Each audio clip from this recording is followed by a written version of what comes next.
দেখুন, আমাদের সাংগঠনিক বিভিন্ন বিষয় ছিল।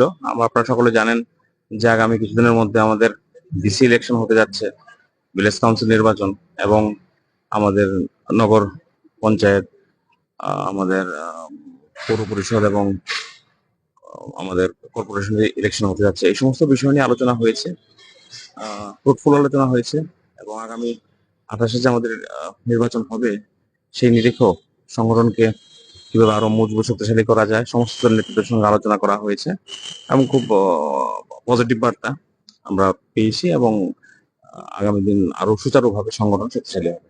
তো পার্টিতে সবাইকে নিয়ে আমাদের পার্টি, তো আমাদের বিজেপি ঐক্যবদ্ধ আছে এবং ঐক্যবদ্ধভাবে মাঠে নামবে এবং ভিসি ইলেকশনেও আমাদের এলআই পার্টনার আছে, তাদেরকে নিয়ে জোট সংক্রান্ত বিষয়ে আলোচনা চলছে। তো যখন ফাইনাল হবে আপনারা জানতে পারবেন। না, আমাদের ভোটে কেউ ছিল না। আমাদের সাংগঠনিক বিষয়টা নিয়ে আমরা আলোচনা করেছি। আলোচনা চলছে, আলোচনা হচ্ছে। আগামী কিছুদিনের মধ্যে আপনারা নিশ্চয়ই জানবেন যখন সবকিছু হবে।